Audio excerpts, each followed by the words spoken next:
Well, I'm very pleased to be invited to make this presentation. Um, as we'll see as we go through the PowerPoint, uh, I've spent a lot of years at Texas Tech University in many roles. Uh, One of the questions I'm asked occasionally is, have you spent your whole life at Texas Tech? And my answer is, not yet. Um, so uh, you may have to understand that the the insights I have come from a really uh, long time frame, and I'm going to try to switch. See if I can figure out how to share. I'm going to share the screen, and hopefully you'll begin seeing a PowerPoint presentation. We see it. Ah, so far so good. So far so good. Yeah, the technology involved in getting from Las Cruces to Clemson is, I'm impressed that it actually works, and occasionally it may not work. So at any rate, my current position is director of the Murdough Center for Engineering Professionalism, which the Murdough actually comes from James Murdough, who was the first chair of civil engineering at Texas Tech University. And Texas Tech was founded in 1923. And in 2023, it will be having its 100th anniversary. So pretty amazing. Well, the focus here is problem solving. And I've spent about 50 years in a wide range of positions in which success depended almost entirely on being able to solve problems in groups. And that's really going to be the emphasis in terms of how I argue for diversity. But, you know, starting back in 1980 and, you know, till I retired in 2008, you can see that list of positions. And I think I can make a pretty good case that except for president, I've held just about every one of these positions at Texas Tech for a good number of years. And I actually survived them. And in surviving them, what really carried forward through every position I've had is, how do you solve problems in groups and how do you do it ethically? Well, I actually, even though I'm retired, I'm still feel like I'm teaching almost full time.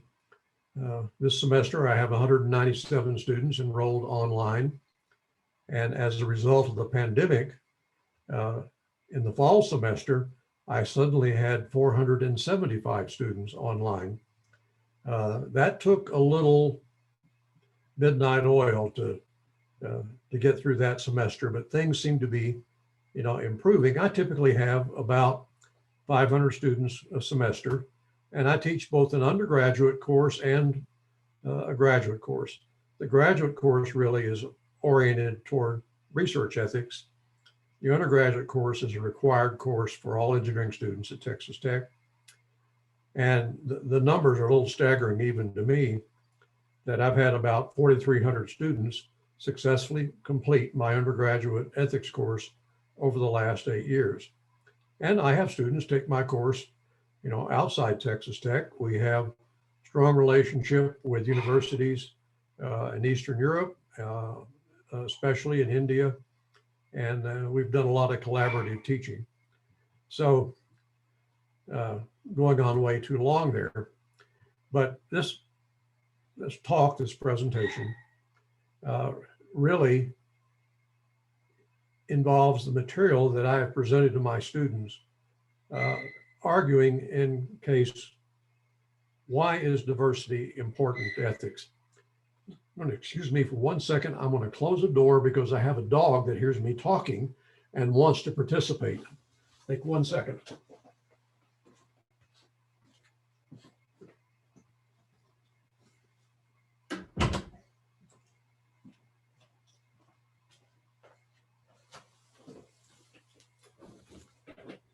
So at any rate, my interest in teaching ethics really is that if you're going to be a successful practicing engineer, if you don't understand the ramifications of ethics, you're probably going to get into trouble, and that trouble could very easily end your career as an engineer. I think we all have a good foundation for understanding diversity, especially as it reflects the differences in people and their characteristics.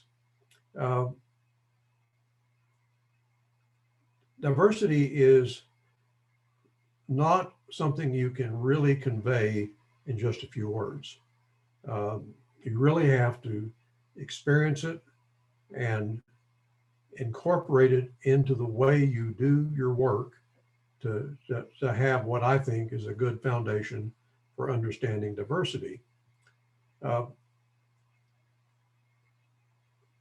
Universities make a very strong argument that fairness requires diversity. And unfortunately, I think that may be where they stop. There's a lot more to diversity and why we should care about it than just, okay, we have to be fair.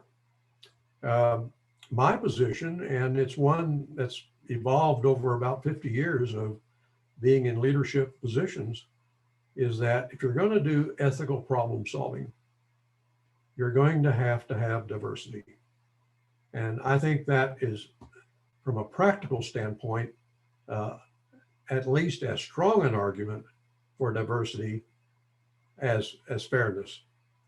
And engineers in particular work in groups. The idea of an engineer as a sole practitioner, that's just not the way engineering is done.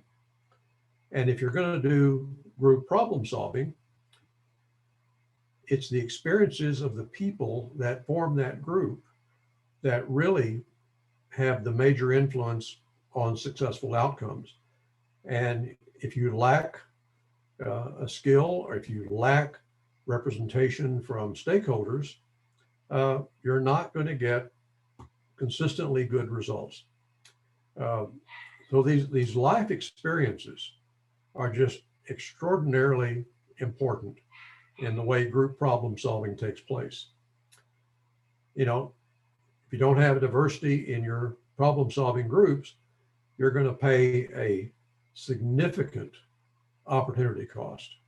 And my experience is, without diversity, you're going to fail more often than not to make and implement ethical decisions. To me, there are really three key ideas about group problem solving. One, we're not going to have a successful society without ethical group problem solving. And ethical group problem solving depends on diversity. And at least as important in the outcomes, ethical leadership. If you have a diverse group of problem solvers that represent the stakeholders and you have ethical leadership, you've got your best chance to produce effective ethical decisions. Group problem solving is as old as this country. Anytime you have recurring sets of problems, whether you're designing bridges or airplanes or whatever, you're going to form groups of problem solvers that know how to solve them. And the other issue is, how do you get to be a member of one of those groups? Well, we have all kinds of ways of doing that. In the political world, we hold elections. Sometimes we give an administrator the power to appoint members. Uh, if you look at the recent Texas weather problems, the administrator that was appointing members to the Public Utility Commission was governor of Texas. It's kind of interesting to me, hopefully not getting into too much trouble here, that the three people that formed the Public Utility Commission in Texas all lived outside the state of Texas. Kind of hard to figure out how they're going to appreciate what the general population is dealing with if you don't live there. CEOs. I'm a board director of a financial management company in Dallas, and I get the chance to appoint different groups of problem solvers. So this is a long list, but we form groups of problem solvers on purpose. Engineers work in groups. I have never held an engineering position in which I didn't solve problems working with a group of other engineers and often other stakeholders, such as, how are we going to finance this project? Okay, so you get the finance people involved. But group diversity is essential, and this is a very strong case I try to make to my students. Look at the US Constitution. Executive, legislative, judicial branches are all groups of problem solvers. And groups of problem solvers get broken down into various administrative agencies. And it gets driven down to the very lowest level. We have a US Constitution, explains how people get to be part of this. You form a corporation. You have articles of incorporation, tells you how to get to be, set up as a board of directors, which is something I've done for about 30 years. Government agencies are really dedicated groups of problem solvers. Here is a key idea that I think we are beginning to get a much better appreciation of. If you're going to get ethical decision making, if there's a problem, if it fails, you can go back and look at the underlying reasons. A lack of diversity in the group of problem solvers is key, or there's unethical leadership. If either one of those takes place, you're probably not going to get successful ethical decision making. Unethical leaders know how to control their world. If they can control the membership of problem-solving groups, they have a very strong tool for controlling the outcomes. And ethical leaders, on the other hand, know that if they're going to be successful, having a diverse problem-solving group that can produce a wide range of alternative courses of action to choose from, that's the best of all worlds. You can pick the best of the best. And ethical leaders, if you go back and look at how they became successful, they had groups of problem solvers that they're leading, and then they had good courses of action, and they picked the ones that really conform to ethical principles. That all sounds really great, but it's not as easy as it sounds. So what are some of the ways that you get good results from group problem solving? Well, I've been involved in this for a really long time, and this is actually part of what I teach at the graduate level is cross-impact analysis of research fraud. And this helps graduate students get a really good understanding of how this sort of thing happens. First of all, transparency. Anyone ought to be able to sit down and take a look at how those results were obtained and understand it. Scalability is a tough problem. If you look at dealing with a local zoning board, and then you look at property taxes for the state of Texas, for example, little cities and big cities have different problems, but if you have a good problem-solving method, it ought to be scalable. You know, if it works for Slayton, Texas, it ought to work for Lubbock, it ought to work for Dallas and Houston and so on. It needs to be factual. You know, I think we've really struggled with how do we know what we're being told is true? It has to be participation. And this is one of the outcomes of diversity. If you have a strong, diverse group of problem solvers, and they participate, you're going to get good results. Finally, it has to be practical. You know, there are a lot of solutions that people come up with that sound really great, but it turns out there's no really good way to implement them. You know, if you want to give everybody in the United States a COVID vaccine shot, yeah, that's great. We definitely should do that. Turns out doing it is a lot tougher than it sounds. And as a point of interest, I got my second COVID shot this morning at 10 o'clock, and my left arm is feeling a little funny right now. I've been doing cross-impact analysis since I was in the Central Intelligence Agency. And if you go back and look at the history of cross-impact analysis, it turns out that the CIA actually invented it. Julius Cain, Canadian, wrote a fantastic paper in 1972 on cross-impact analysis. And he was interested in cross-impact analysis because of the difference between economic development in Canada on the East Coast versus the interior of the country, and how to come up with policies that made sense. But his paper is one of the papers I have all of my students read. Policy analysis, cross-impact analysis.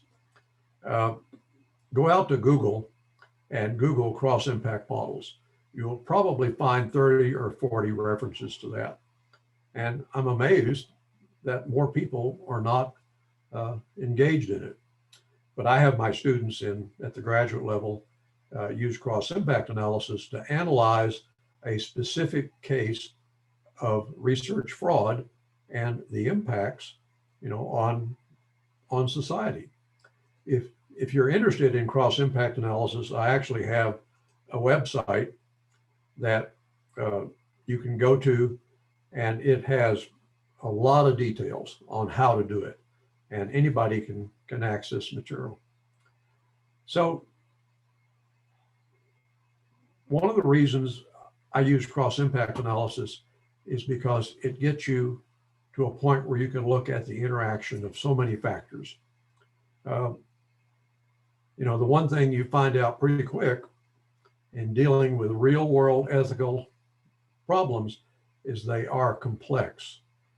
And there are more than one good way to solve the problem.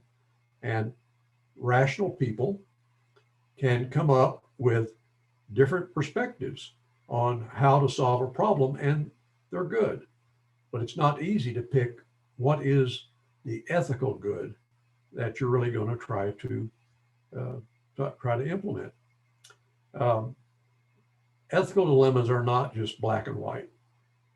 You don't say, oh, that's the good thing. Oh, that's the bad thing. No, there's a lot of gray in dealing with ethical dilemmas. But the most important thing, a diverse group of stakeholders. That will come very close to getting you where you need to be. Uh, Here are some problem-solving steps, that I teach my students, both undergraduate and graduate, and pretty straightforward. These are things that you can get all kinds of people involved in, and then at the end, you look at the alternatives and say, okay, of these alternatives, which is really going to accomplish the most good and is not going to disadvantage some particular group of affected parties. I'm not trying to make a political statement here, but I'm going to reflect this anyway. At the national level,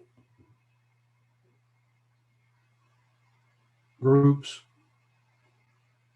were intentionally limited in terms of diversity.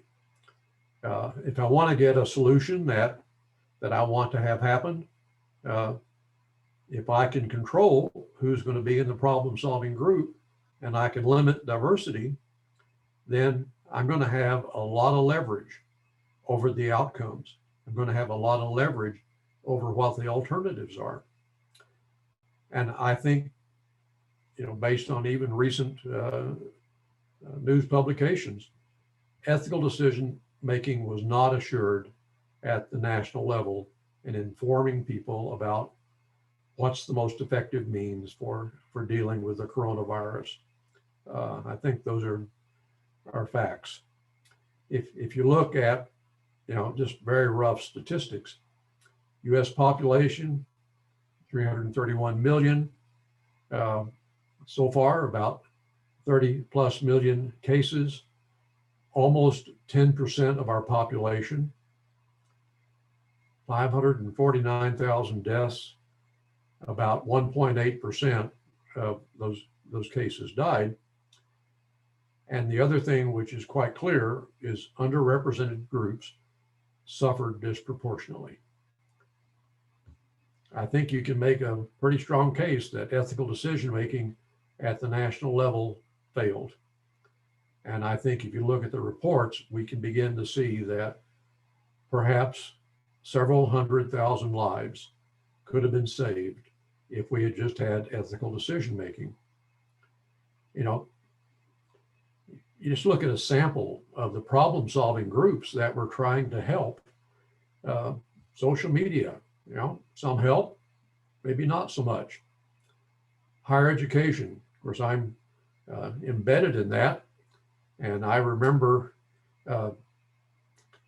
just about this time last year, Texas Tech University went from online courses to 100% offline in about a week. And that was pretty tough to handle. CDC, Homeland Security, on and on. So these are all problem-solving groups. And if they really were effective problem-solving, I think we would have saved a lot of lives. This is one of my favorite books. It's a very practical book and very readable. Ed Tenner wrote a book about why things bite back. Kind of an interesting title, but he explains how even though we may master science, often the result we get is not the one we wanted. It's a great book to read. You can find it out on Amazon. It's as valid today as it was when he wrote it. Another question. Why do we spend all this time analyzing the implications of ethical decision-making?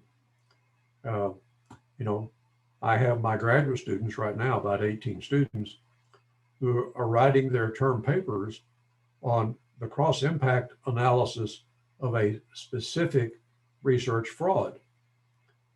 And not only do they learn a lot, I learn a lot by reading their papers. But here are some of the things that I hope they get out of it. First of all, ethical dilemmas are extremely complex. These are not black and white problems.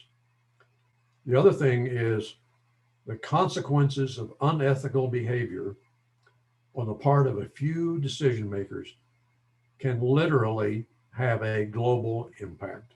We are suffering that right this minute with the pandemic.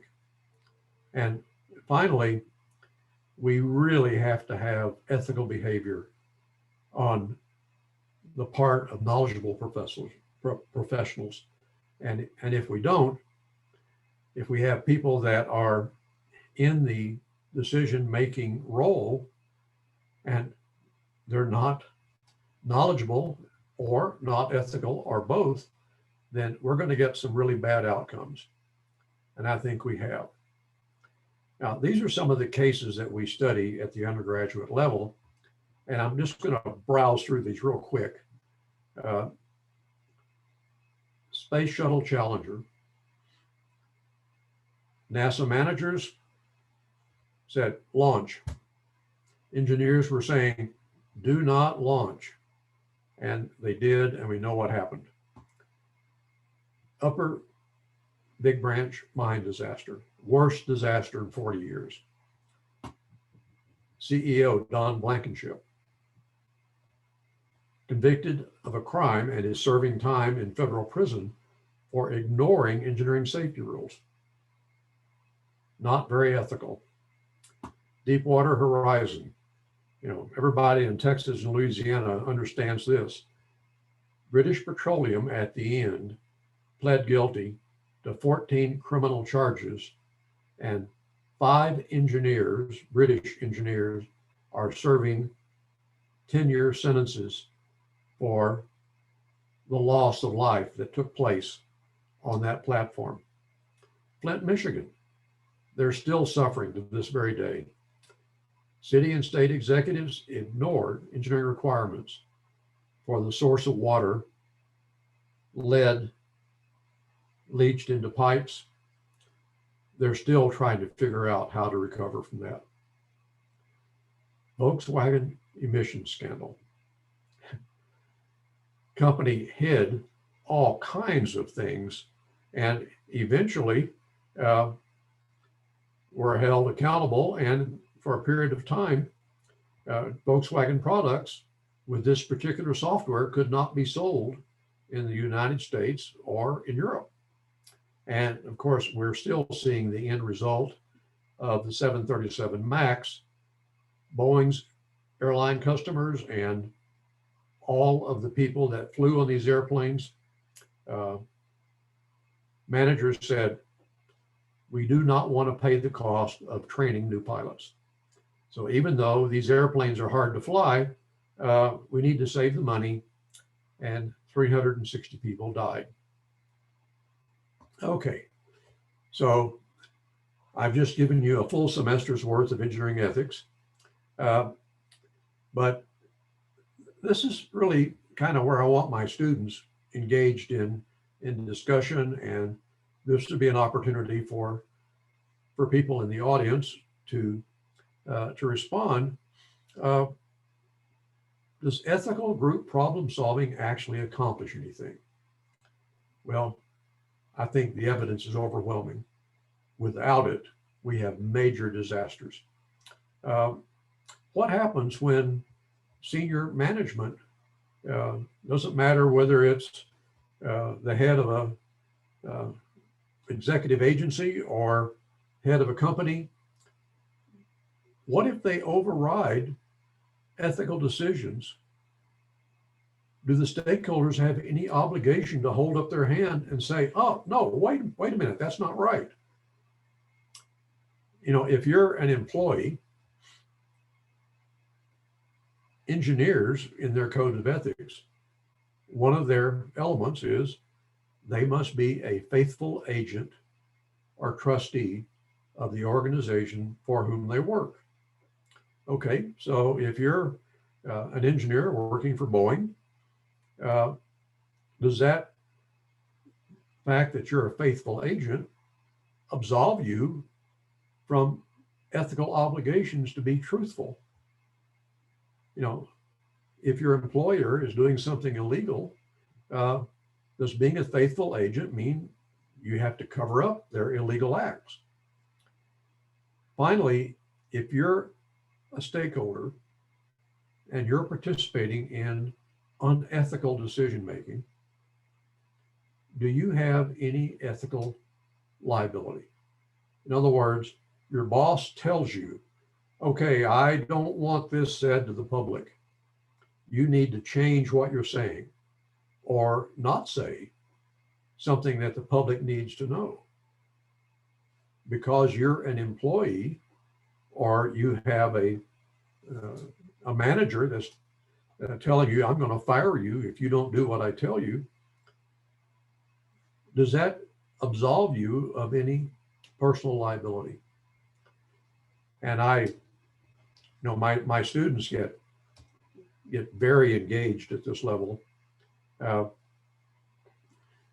When my students begin the course, I have them write a little 500-word essay on what do you think an ethical engineer should be? How would you describe an ethical engineer? And it's amazing how many of them will say something like, well, really, there's not much to ethics. All I needed to know about ethics, I learned in Sunday school. No big deal. I'm not even sure why I'm taking this course. At the end of the semester, they have to write another short essay. Based on what we've looked at during the last 4.5 months, what do you think an engineer should be as an ethical decision maker and participant in our society? A lot of them can't stick to 500 words. They write 2,000 or 3,000 words on what their perception of being an ethical engineer would be. And it happens every semester. And so that tells me that at least some of the ideas that I'm presenting and the methodologies I'm presenting have had an impact on their thinking. And some of the students actually say, I'm not sure I want to be an engineer in some of these situations. Boy, I can't imagine being an engineer at Boeing and then these 2 airplane crashes. And then I sat through all these meetings in which we were told, oh, pilots don't need training. These are just the same old airplanes. It'll be okay. Just, it's just extra cost. We don't need to, this is going to make our airplane more expensive than Airbus. Some of my students actually come away from this course with a good bit of anxiety as to what it means to be an engineer at some point in their career and end up making decisions that have really, really bad impacts on society. So at that point, I will stop sharing, and hopefully I haven't bored you too much. And I'd be interested to hear what people think. Yeah, thank you so much, Dr. Marcy. That was really interesting. Because we have a really good sized group that could do a group discussion. If you're an attendee, I'm going to be promoting you to panelist. How exciting. But then you should be able to, if you would like, turn on your video and unmute yourself. So that'll take me just a second to get to everybody.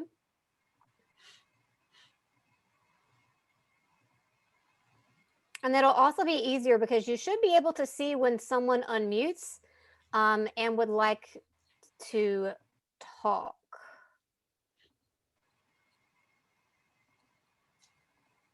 Okay.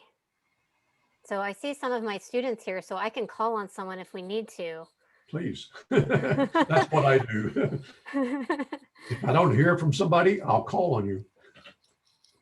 So what are our thoughts or any questions? I think Dr. Marcy would also be interested in hearing your questions.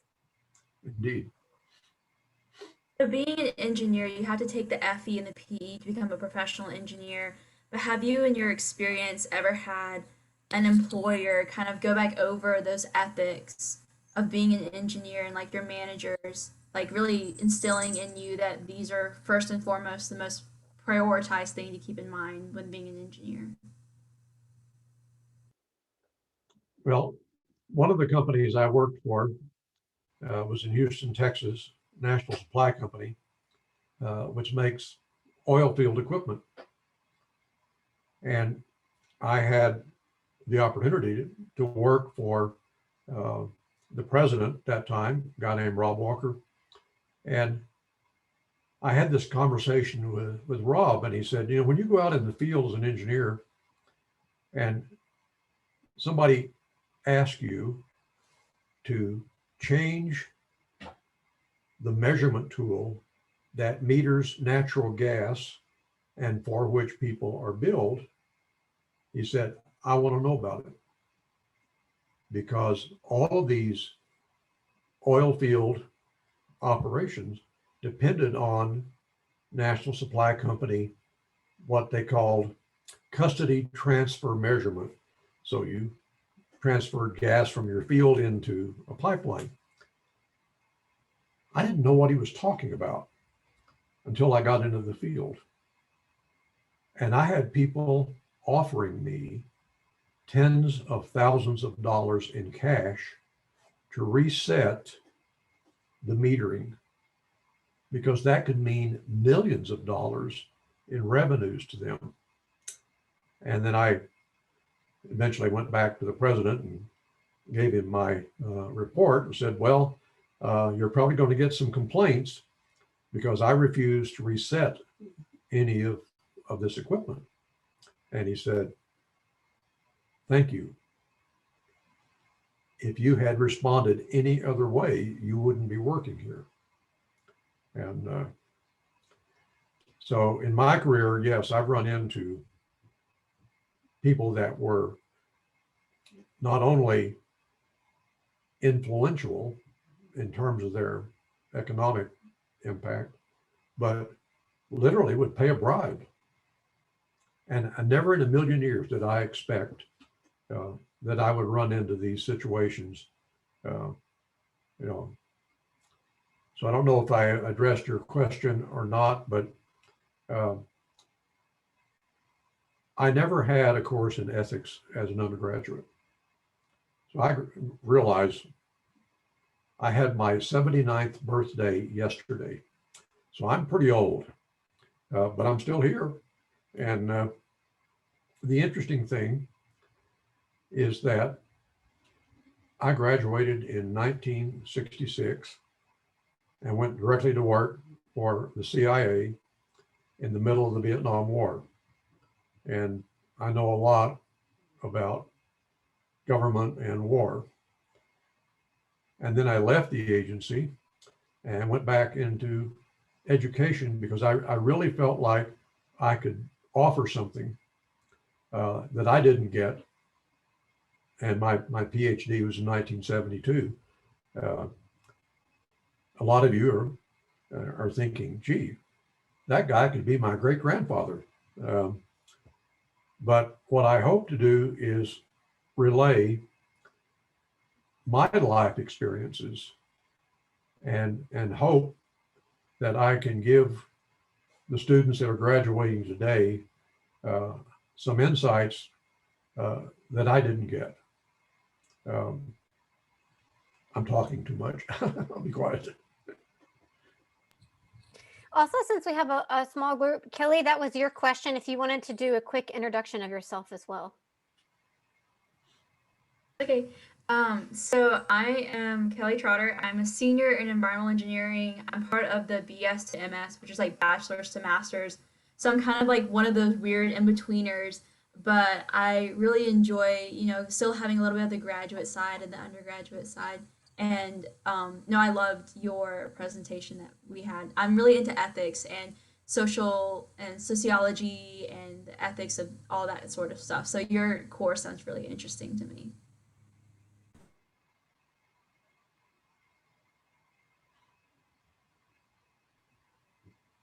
Sarah. I guess I can introduce myself. I'm Sarah. I'm actually one of Dr. Martinez's students. So I'm in the environmental engineering department at Clemson too. I was wondering, so you will have different groups of people that interact and they're inherently going to have different values and sometimes they can be kind of directly contradictory. So how do you kind of find agreement both when they're the stakeholders, but like more importantly, when they themselves are the problem solvers? Well, when you have a diverse group of problem solvers, the diversity in many cases includes expertise. So you need a diverse group of qualified people that can actually deal with difficult technical issues. You will also have in that group stakeholders who are going to be directly impacted by the outcome of whatever decision that group makes. You're going to have decision makers that are going to pick from alternatives, and they're going to be impacted by their relationship to whatever organization they represent. If you're in a corporation, stockholders expect the managers to maximize income, dividends, stock value. Customers, like buyers of the 737, expect to get a highly reliable, dependable aircraft that isn't going to cause them maintenance problems, training problems, whatever. So when you have that group come together, this is where cross-impact analysis really comes in, because literally everything impacts everything. The cost of the airplane impacts what the customer is going to have to pay for it, and it's going to impact their profit. The safety of the aircraft is going to impact the liability of the company that buys it and the people that fly on it. So if you want to learn more about this kind of analysis, go out to the website, and I've made this PowerPoint available. So anybody who wants to download it, they can get it. But the idea is everybody gets to have a say in how A affects B. And typically we use a rather simple scale. On a scale of 0 to 5, 0 means there's no impact. A does not affect B. 5 could mean it has a huge impact and also negative. So you get a consensus in this matrix of how all the factors impact other factors, and then you can rank order them. And you can say, okay, on a scale of 0 to 5, which input, which variable has the most impact on getting a good outcome? And then once you have them arranged, everybody gets to say, okay, what if I want to change something? I don't have to live with this value. Why don't we start a redesign of this component? And somebody says, okay, what's it going to cost? And then you go through that whole process again. But in the end, what you get is not a formula that calculates an answer. What you get is an understanding of the problem and the stakeholders, the people that contribute, the people that benefit, the people that get hurt. And then finally, the most important thing out of a cross-impact analysis is a narrative. The group sits down and they write a story. Okay, we're going to build a new airplane. And some of our customers want X, some of them want this. We have a competitor, Airbus, that's really, hot on our heels. Here's the situation. And then you end up with a set of alternatives. And then somebody has to make a decision. And that decision usually is handed off to a CEO or a chief engineering manager or somebody. And you produce, a decision. And that decision is not locked, in concrete. You start into the process of doing what you said you're going to do, and then you begin to have second thoughts. But when you do, you can go back to that huge body of material and stakeholders, and you can say, maybe we don't want to put the engines way back here. Maybe we should put them in a little different place. And that may change seating capacity and this, that, and the other. And so the decision-making process is an ongoing activity, but it's based on real stakeholders, real decision makers, engineers, experts, and you've bounded the problem. It doesn't mean that you have the absolute perfect solution to it, but it gives you the insights you need to make ethical decisions. And you may make what is a perfectly ethical decision and then decide you don't like it. This thing is, we're building this aircraft and it's 3 years behind production and it's costing twice as much.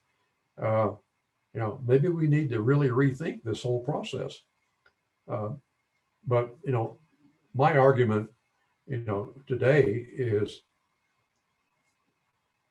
effective group problem solving depends on diversity in all its dimensions, from expertise to ethnicity to age. You look at the issue of how do you distribute vaccines. Okay, we have a limited number of vaccines. Who's the first group to get them?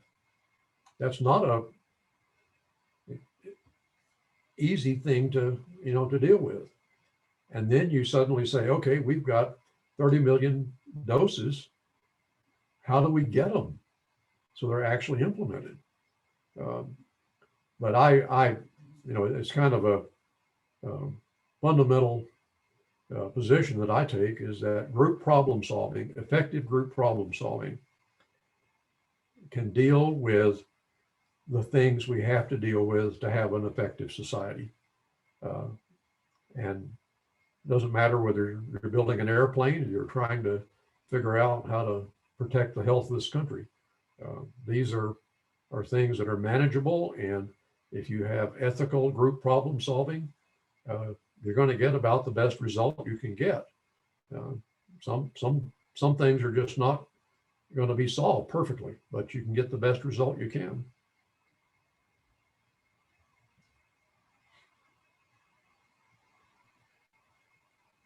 Other questions or comments? Jonathan? Hello, sir. I have like 2.5 questions, if that's all right.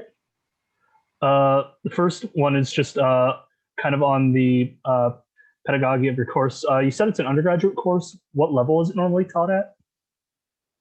The graduate course, all of my students are doctoral students. At The undergraduate course. At the undergraduate level, these are sophomores. Sophomores? Okay. And then is there a particular reason it's taught at that level compared to other levels? I was just kind of curious, like the selection on which.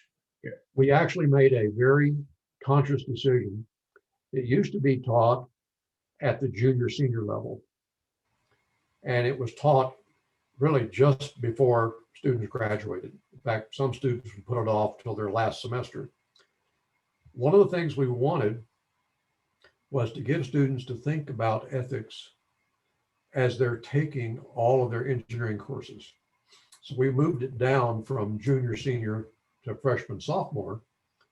And at Texas Tech, we have a senior design project. And one of the elements of that senior design project is ethics. So the student not only have to do a group design project, they also have to make an ethical statement about the quality of the design and the impacts and so on. So it was, not a very scientific decision to move it down. It was more of a feeling that students would do better getting their introduction to ethics before the senior design project rather than as they're finishing the senior design project. Okay, because I was just considering it myself because I could understand how, as you said, want them to have the introduction early, but I was also considering that I've appreciated ethics stuff the further I've gotten in my education, where I can understand the impact a lot more going into coursework. But Go ahead. One of the interesting things about the engineering ethics course, it is also part of the core curriculum at Texas Tech University, and it is a humanities elective as well as an engineering elective. This is good for engineering students because they get double credit. They get credit for a required humanities course, and they get credit for an ABET required ethics course. It also makes for some interesting classes because I get students from mass communications who are wanting to be technical writers, and they want to understand engineering ethics as part of their writing career.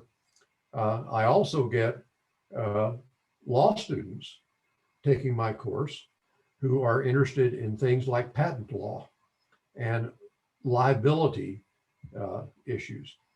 So it's very interesting to hear these different groups get into discussions about a particular problem. One of the big areas right now, my undergraduate students also have to write a term paper on some developmental technology. Autonomous vehicles right now are very big in terms of ethics issues. Another one is autonomous weapon systems. The military adopting robots and drones that can go out and find their own targets, and take them out. I think my students don't know what they're getting into when they take the ethics course. But by the end of it, some of them actually change majors. I've had a number of students that have actually changed into environmental engineering after looking at some of the things that we look at. But I really enjoy this course, and amazingly, it's not a difficult course to get a good grade in, but it does require a good bit of effort.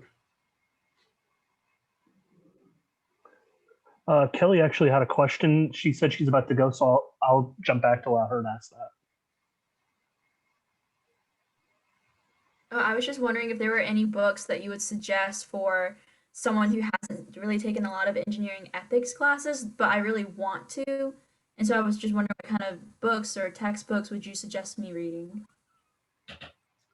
One of the places I would go, the National Academy of Engineering has an ethics center. Huge number of case studies, huge number of books, publications, and so on. Purdue University now hosts the National Institute for Engineering Ethics. So I would go to the National Academy and also go to Purdue and take a look at those websites. And my students use them all the time.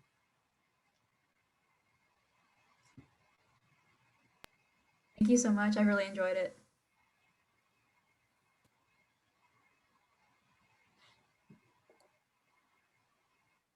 Other questions? Oh, Jonas, I want to let the students go before I ask my question. Jonas. Okay, so My name is Jonas. I don't really consider myself an engineer. I'm in the same courses as these other students, but so this might be a little bit off topic, but I wanted to ask, like, during your time working for the government, um, I know sometimes, and we talked about this actually in class today, but sometimes the government will be blamed for a bad decision or unethical decision. But as an individual working for the government, even if you have good intentions, what are some things that you can do to kind of fix that or make the situation better?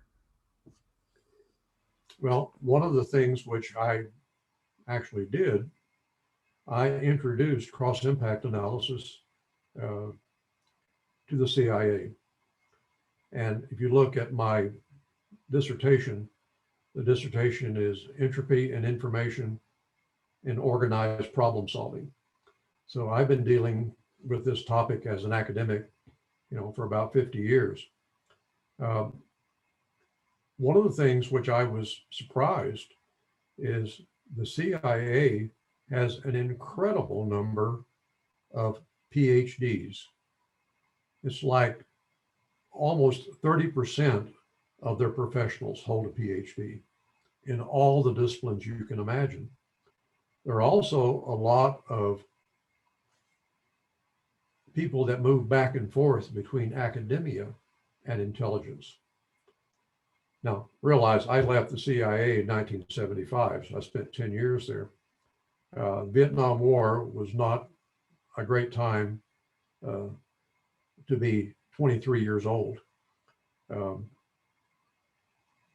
The agency actually, in my opinion, was one of the most ethical organizations the time period I was there, much more so than industry. In fact, I found industry almost without exception to be unethical and very difficult. I had much more ethical problems when working for a national supply company than I did working for the CIA.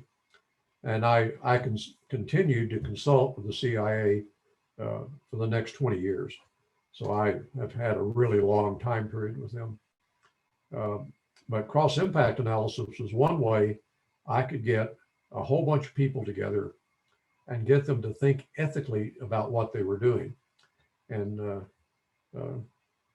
one of the things I got involved in was, at the time I was there, the Soviet Union was bombarding the American embassy in Moscow with very high energy microwaves.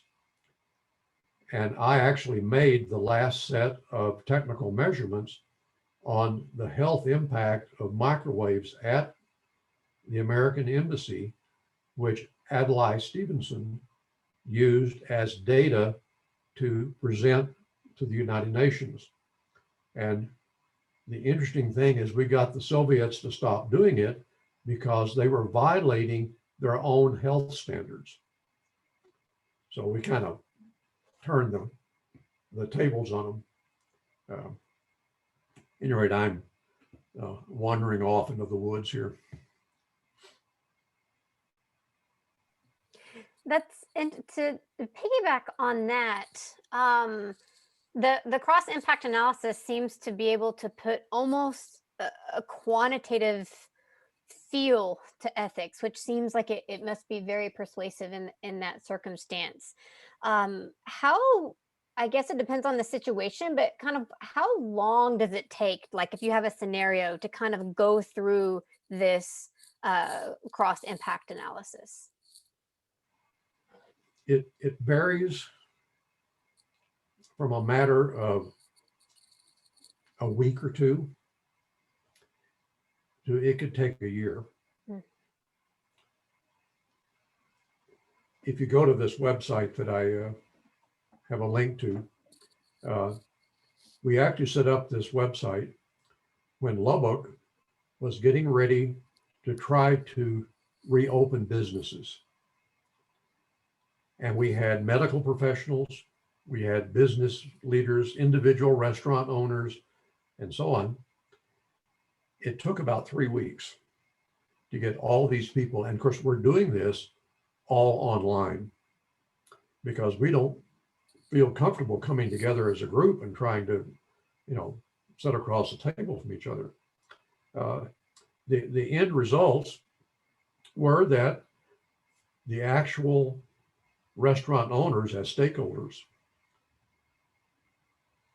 said, even though we may go out of business, it's unethical to reopen these businesses until we have a vaccine. And a number of restaurants actually shut down in Lubbock. And Lubbock's a city of about 250,000. And of course, Texas Tech is 40,000 students. So there's a huge amount of social activity in Lubbock, just because of the population and so on. So it was very impressive to me that all the stakeholders, people from the University Health Science Center, restaurant owners, Lubbock City Council, they were able to come to a consensus that it was better to everybody just stay home, wear your mask, stay apart until we can get this thing under control. Now, what's also interesting is that about 6 months later, Governor of Texas comes in and says, open everything up. And interestingly enough, Lubbock went its own way. They said, no, we're doing okay. Major medical community. We have certainly our share of cases, but we're not going to make it worse. So your question about how long does it take? A little bit of it depends on the group you put together. Some people can come to a consensus very quickly. In some cases, you may have two equally well thought out solutions, and you really can't pick between them. I mean, we could do X or we could do Y. And in some cases we say, okay, we'll do both. So, Texas Tech in the fall of this last year actually did go back to some face-to-face courses after having taught 100% online, this time last year and during the summer. And they said, well, we can still have face-to-face courses, but we're going to have some extraordinary results. And a lot of faculty that were teaching face-to-face were not comfortable teaching behind a plexiglass shield and making sure everybody had a mask when they came into the room and setting one seat apart. But that was one of the solutions. One solution was, okay, everything's online. Other solution is, well, we can do some of it, but we have to be really careful about how we do it. So this kind of group problem solving, you get better at it, and people that have led a group problem solving exercise can get more efficient. And sometimes you have a member of a group that turns out to be a bully. And, everybody else is, kind of giving and taking. And then you got this loudmouth that wants to take over. And so if you're the leader of that group, you may have to uninvite somebody that's actually getting in the way of effective group problem solving. And in a few cases, you get a bully aside and say to him or her, I think you need to tone it down a little bit. I think you need to listen a lot more and talk a lot less. And people also learn as they're participating in a group problem solving exercise. That they get better at it after they've done it for a week or so. And the other thing which I've observed is people that have been in a successful group problem solving situation, you find out that they're leading their own groups, or they go back to their company, or they go back to their academic department, and they use a similar kind of thinking to get some stuff done. So.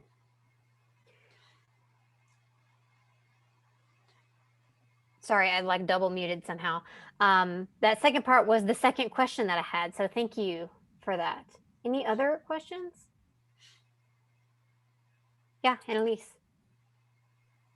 Hi, my name is Annalise, and I'm in the master's program for health physics at Clemson. And I had a question regarding when you're working for a company and you mentioned a bully, how do you handle situations where that bully is actually a superior and they favor the profitable choice over the ethical choice? Well, I've been in a situation where I was being bullied, and it was my boss, and I left the company. I actually left National Supply Company because I no longer worked directly for the president and didn't have him for cover. And I had to make a professional decision. And it turned out to be a very good decision, because this was like 1983, and the oil industry was about to go into a slump, and I saw it coming. And he wanted to open a new equipment manufacturing operation in Oklahoma City. And I said, there will be no market for these beam pumping units. And he said, well, we're going to build it anyway. And I said, well, I want to go and talk to the board of directors who had to approve all the funding. Mm-hmm.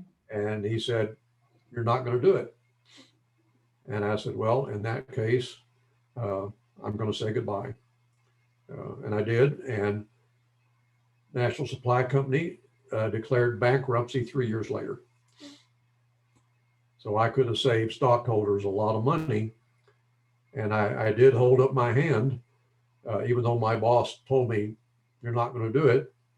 But there was no way I could actually, get to the ultimate decision makers. And, this is something you may need to face at some point in your career. So at that point, I left Houston, Texas, and I moved to Dallas, Texas, and I started a new company. In fact, I'm still involved with that company. Do you think there's a way to, I don't know if remediate is the right word, but like re-educate these people who, may not always see the value of the ethics? That's a very, very insightful question. I don't have a great answer for that. I don't either.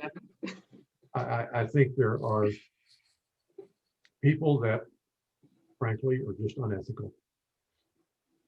And hopefully they don't get into situations or positions in which their lack of ethics can do real harm.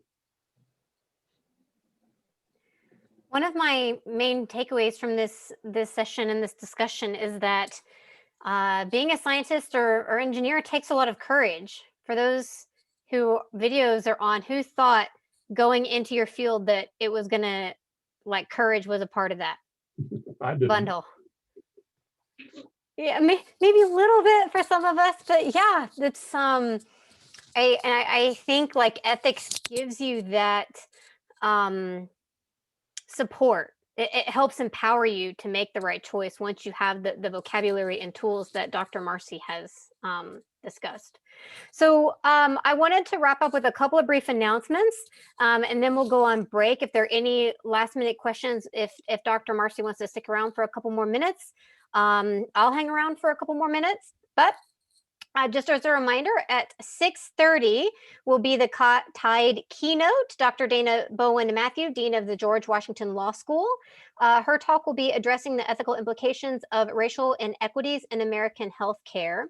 The website for the Tide conference I'll drop in the chat. And I'm also going to put the Zoom link, but I don't know if you can Zoom Inception, like if you can click a Zoom link from within a Zoom meeting, but regardless, I'll put it here for you all. After this webinar is over, there will be a URL pop up for feedback, and it would help us for future purposes if you would fill that out. It should be just a couple of minutes. And then the Rutland Institute for Ethics hired an undergraduate to help us with our social media. So you can follow us on all the social medias at Clemson Ethics. Thank you again all for coming. I'll hang out for a couple of minutes, but if you have no other questions, you are free to go on your break. Thank you all.